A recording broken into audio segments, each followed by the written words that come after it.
പ്രേംലാലെ, ഡൽഹി സ്ഫോടനവുമായി ബന്ധപ്പെട്ട് പുതിയ പല വിവരങ്ങളും പുറത്തു വരികയാണ്. ഈ പിടിയിലായവരിൽ നിന്ന് ലഭിച്ച വിവരങ്ങൾ പ്രകാരം വമ്പൻ സ്ഫോടന പരമ്പരകൾക്കാണ് ഇവർ ആസൂത്രണം ചെയ്തതെന്ന വിവരങ്ങൾ പുറത്തു വരുന്നുണ്ട്. ഒപ്പം തന്നെ 32ഓളം വണ്ടികൾ ഇവർ സ്ഫോടന പരമ്പരക്കായി തയ്യാറാക്കിയതായും റിപ്പോർട്ടുകൾ ദേശീയ മാധ്യമങ്ങൾ റിപ്പോർട്ട് ചെയ്യുന്നുണ്ട്. എന്താണ് ഇത് സംബന്ധിച്ച കൂടുതൽ വിവരങ്ങളും യാഥാർത്ഥ്യവും പുറത്തു വരുന്ന വിവരങ്ങൾ വെച്ച്? തുഫയിലെ നമ്മൾ കേട്ടതിനേക്കാൾ വലിയ ഞെട്ടിക്കുന്ന വസ്തുതകൾ ഇതുമായി ബന്ധപ്പെട്ട് പുറത്തു വരുമെന്നാണ് നമുക്ക് ഈ ഘട്ടത്തിൽ പറയാൻ സാധിക്കുക. കാര്യം ഇത് ഡോക്ടർമാരുടെ ഒരു സംഘം അവർ ഇത്തരത്തിൽ പെരുമാറുമെന്ന് ആരും സംശയിക്കില്ല. അപ്പൊ ആ ഒരു ആനുകൂല്യം മുതലെടുത്തുകൊണ്ട് വലിയ രീതിയിലുള്ള സ്ഫോടന പരമ്പരകൾ സൃഷ്ടിക്കുക എന്നുള്ളത് തന്നെയായിരുന്നു ഇവരുടെ ഉദ്ദേശം എന്നുള്ളതാണ് മനസ്സിലാക്കുന്നത്. 32ഓളം വാഹനങ്ങൾ ഇതിനുവേണ്ടി തയ്യാറാക്കാൻ ഇവർ പദ്ധതി ഇട്ടു എന്നുള്ള വിവരങ്ങൾ വരുന്നു. അതിൽ 4 വാഹനങ്ങൾ ഇതിനോടകം തന്നെ പോലീസ് കസ്റ്റഡിയിൽ എടുത്തിട്ടുണ്ട്. അതിൽ ഒരു വാഹനം, ഒരു i20 വെളുത്ത കാർ, ഇത് സ്ഫോടനത്തിൽ തകർക്കപ്പെട്ടു. ഒരു എക്കോ സ്പോർട്സ്, അതും ഈ സ്ഫോടനത്തിൽ ഈ ചാവേറായി പൊട്ടിത്തെറിച്ച ഉമർ മുഹമ്മദിന്റെ ഉടമസ്ഥതയിലുള്ള ഒരു ചുവന്ന എക്കോ സ്പോർട്സ് കാറ് ഈ ഫരീദാബാദിലെ ഒരു പ്രദേശത്ത് ഉപേക്ഷിക്കപ്പെട്ട നിലയിൽ കണ്ടെത്തി. അപ്പൊ ആ കാർ കണ്ടെത്തുന്ന സമയത്ത് അതിൽ ഒരു പിൻസീറ്റിൽ ഒരാൾ കിടന്നുറങ്ങുന്നുണ്ടായിരുന്നു. അയാൾ നിലവിൽ കസ്റ്റഡിയിലാണ്. ഇതുകൂടാതെ ഒരു മാരുതി ബ്രസ കാറ് കണ്ടെത്തിയിട്ടുണ്ട്. അത് ഇപ്പോൾ പിടിയിലായ ഷഹിന സെയ്ദ് എന്ന് പറയുന്ന സ്ത്രീ, അവർ ഓടിച്ചിരുന്ന കാറാണ്. ഈ കാറിൽ നിന്നാണ് AK-47 തോക്കും 2 കൈത്തോക്കുകളും വെടിത്തിരകളും ഒക്കെ പിടികൂടിയത്. ഇതുകൂടാതെ ഡോക്ടർ മുജമ്മിൽ ഷക്കീൽ എന്ന് പറയുന്നയാളെ പിടികൂടി. ഇയാൾ ഉപയോഗിച്ചിരുന്ന ഒരു സ്വിഫ്റ്റ് ഡിസയർ കാറും പോലീസിന്റെ പിടിയിലായിട്ടുണ്ട്. അപ്പൊ ഇതെല്ലാം തന്നെ, ഈ കാറുകളെല്ലാം തന്നെ നിരവധി വർഷം പഴക്കമുള്ള വാഹനങ്ങളാണ്. അത് മാത്രമല്ല, പലരാൽ കൈമാറി വന്ന, ഒരു ഉടമയല്ല പലർ ഉടമകൾ മാറി വന്നിട്ടുള്ള കാറുകളാണ് ഇതെല്ലാം തന്നെ. അത് ബോധപൂർവം ഇവർ ഇത്തരം വാഹനങ്ങൾ തിരഞ്ഞെടുത്തതാണ് എന്ന് പറയുന്നു. കാരണം ഇതിന്റെ ഉടമസ്ഥൻ ആരാണെന്ന് പെട്ടെന്ന് അന്വേഷണ സംഘത്തിന് പിടികിട്ടില്ല. ആ ഒരു കാരണം കൊണ്ടാണ് ഇത്തരം വാഹനങ്ങൾ ഇവർ ഇതിനു വേണ്ടി നിയോഗിക്കപ്പെട്ടത് എന്നുള്ളതാണ് മനസ്സിലാക്കുന്നത്. ഏതായാലും 32ഓളം വാഹനങ്ങൾ തയ്യാറാക്കാനായിരുന്നു ഇവരുടെ പദ്ധതി. അപ്പോൾ അത്രയും വാഹനങ്ങൾ ഉപയോഗിച്ച് ഒരു സ്ഫോടന ശൃംഖല തന്നെ സൃഷ്ടിക്കാൻ വേണ്ടിയുള്ള ആസൂത്രണമാണ് നടന്നത് എന്നാണ് മനസ്സിലാക്കാൻ സാധിക്കുന്നത്. കഴിഞ്ഞ ഓഗസ്റ്റില്, അതായത് സ്വാതന്ത്ര്യദിന ആഘോഷങ്ങളുമായി ബന്ധപ്പെട്ട് സ്ഫോടന പരമ്പര നടത്താനായിരുന്നു ഇവരുടെ ആദ്യ പദ്ധതി. പിന്നീട് ദീപാവലി ആഘോഷങ്ങളുടെ സമയത്ത് സ്ഫോടനം നടത്താൻ തീരുമാനിച്ചു. ഇപ്പോ ഡൽഹിയിൽ സ്ഫോടനം ഉണ്ടാകാൻ കാരണം, ഇത് വാസ്തവത്തിൽ ഇവർ ബാബറി മസ്ജിദ് ദിനാചരണ ഭാഗമായി ഡിസംബർ 6-ന് സ്ഫോടന പരമ്പര നടത്താനാണ് പദ്ധതി ഇട്ടിരുന്നത്. പക്ഷെ ഇപ്പോ സ്ഫോടനം നടക്കാൻ കാരണം ഈ കേസുമായി ബന്ധപ്പെട്ട ഫരീദാബാദിലെ, അതായത് ഹരിയാനയിലെ ഫരീദാബാദിലെ അൽഫല മെഡിക്കൽ കോളേജ് കേന്ദ്രീകരിച്ച് ഡോക്ടർമാരുടെ തീവ്രവാദ സംഘത്തെ പോലീസ് പിടികൂടുന്നു. ഇവരിൽ നിന്ന് 2900 കിലോ സ്ഫോടക വസ്തുക്കൾ പിടികൂടി. അപ്പൊ ഈ ഡോക്ടർ ഉമർ മുഹമ്മദ് എന്ന് പറയുന്നയാൾ ഇതിൽ പരിഭ്രാന്തനായി ഈ സ്ഫോടക വസ്തുക്കളും തന്റെ ഒരു വാഹനവും എടുത്ത് ഫരീദാബാദിൽ നിന്ന് ഡൽഹിയിലേക്ക് കടന്നു. പുലർച്ചെ 8 മണിയോടുകൂടി ഡൽഹിയിലെത്തി. നഗരത്തിന്റെ പല മേഖലകളിലും കറങ്ങിയ ശേഷം അദ്ദേഹം 3:30 അവിടെ ഒരു പള്ളിയിലെ പാർക്കിംഗ് ഏരിയയിൽ, സുനാര മസ്ജിദ് പാർക്കിംഗ് ഏരിയയിൽ 3:19 എത്തുന്നു. 6:30 വരെ അദ്ദേഹം പള്ളിയിൽ ചെലവഴിക്കുന്നു, പ്രാർത്ഥനയും മറ്റുമായി ചെലവഴിക്കുന്നു. 6:52-ന് സ്ഫോടനം നടക്കുന്നു. ഇതാണ് ഇതുവരെ കിട്ടിയ വിവരം. അപ്പൊ ഈ സ്ഫോടനം നടത്തിയത് അമോണിയം നൈട്രേറ്റ് ഫ്യൂവൽ ഓയിൽ എന്ന് പറയുന്ന ഒരു രാസവസ്തു ഉപയോഗിച്ചിട്ടാണ് എന്നുള്ളതാണ് മനസ്സിലാക്കുന്നത്. അപ്പൊ ഈ അമോണിയം നൈട്രേറ്റ് ഈ ഭീകരവാദികൾക്ക് എവിടെ നിന്ന് കിട്ടി എന്നുള്ളത് അന്വേഷണ സംഘം കണ്ടെത്തുന്നു.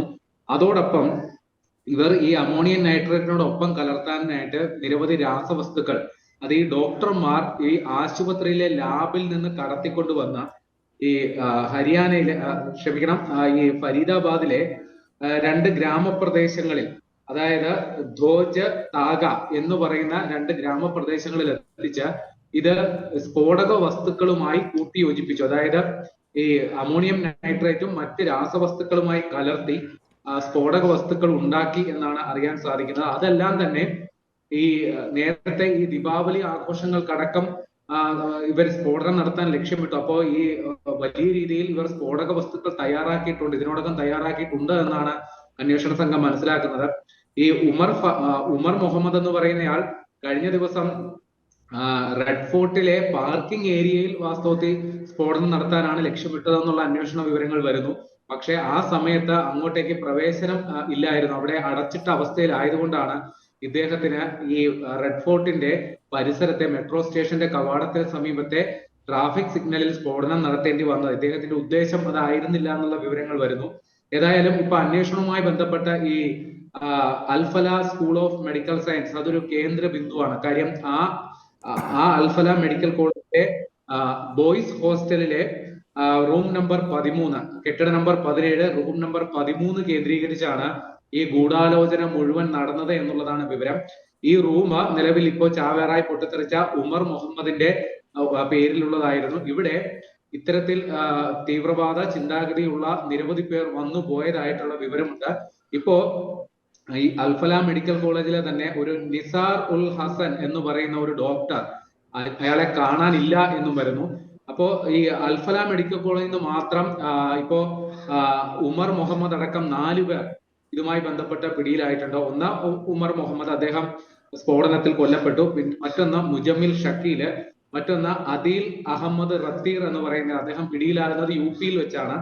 മറ്റൊന്ന് ഷാഹിന സയ്യിദ്. അപ്പൊ ഇവരെല്ലാം ഈ അൽഫല മെഡിക്കൽ കോളേജുമായി ബന്ധപ്പെട്ട് പ്രവർത്തിക്കുന്നവരാണ്. അപ്പൊ ഇതിൽ നിർണായക വഴിത്തിരിവായത്, ഇതിൽ ആദിൽ അഹമ്മദ് റത്തീർ എന്ന് പറയുന്ന ഒരു ഡോക്ടർ കശ്മീരിൽ ജെയ്ഷെ മുഹമ്മദിന്റെ പോസ്റ്ററുകൾ പ്രചരിപ്പിക്കുന്നതായിട്ടുള്ള CCTV ദൃശ്യങ്ങൾ പോലീസിന് കിട്ടി. അപ്പൊ അതിന്റെ അടിസ്ഥാനത്തിൽ നടത്തിയ പരിശോധനയിലാണ് ഇത്ര വലിയ ഒരു ഭീകര സംഘം പിടിയിലാകുന്നത്. അതുമായി ബന്ധപ്പെട്ട് ഇപ്പോൾ ഡൽഹിയിൽ സ്ഫോടനം നടന്നെങ്കിലും ഇവർ ഉദ്ദേശിച്ചത് ഒരു ശൃംഖല തന്നെ, ഒരു സ്ഫോടന പരമ്പര തന്നെ സൃഷ്ടിക്കാനാണ് ഉദ്ദേശിച്ചത്.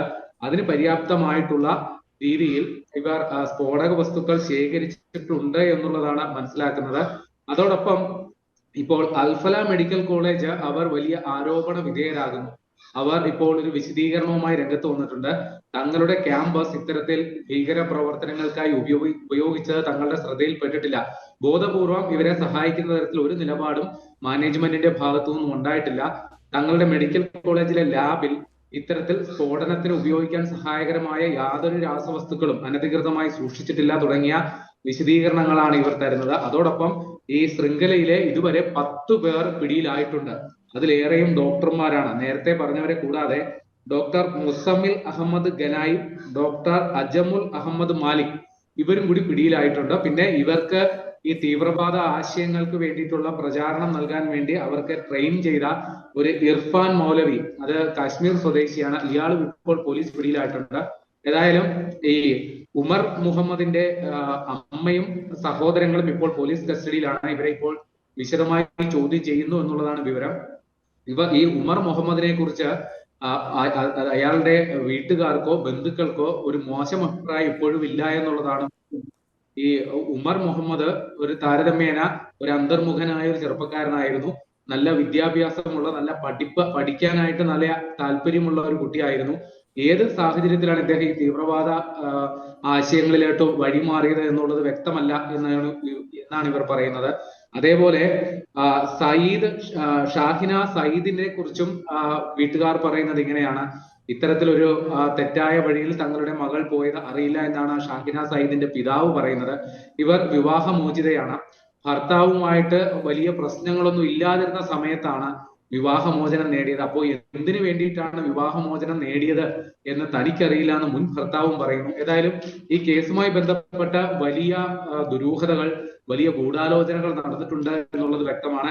ഇവർ ഉദ്ദേശിച്ചത് ഡിസംബർ 6 ബാബറി മസ്ജിദ് ദിനത്തിൽ പലവട്ടം മാറ്റിവെച്ച അവരുടെ ഭീകരവാദ പദ്ധതി നടപ്പിലാക്കാനായിട്ട് ബാബറി മസ്ജിദ് ദിനമായ ഡിസംബർ 6 വലിയ തോതിലുള്ള ഭീകരാക്രമണമാണ് പദ്ധതിയിട്ടത്. ഏതായാലും അത് ഒഴിവാക്കാനായി എന്നുള്ളതിൽ നമുക്ക് ആശ്വസിക്കാം. പക്ഷേ ഇത്തരത്തിൽ ഒരു ഭീകരവാദികൾ, അതായത് വൈറ്റ് കോളർ ടെററിസം എന്ന പേരിലാണ് ഇതിപ്പോൾ അറിയപ്പെടുന്നത്, അത്തരത്തിൽ സമൂഹത്തിൽ പൊതു സ്വീകാര്യത ഉള്ളവർ ഇത്തരം ഭീകരവാദ ആശയങ്ങളിൽ ആകൃഷ്ടരാകുന്നത് സംബന്ധിച്ച് വലിയ ആശങ്ക രാജ്യത്തുടനീളം ഉയരുന്നുമുണ്ട്.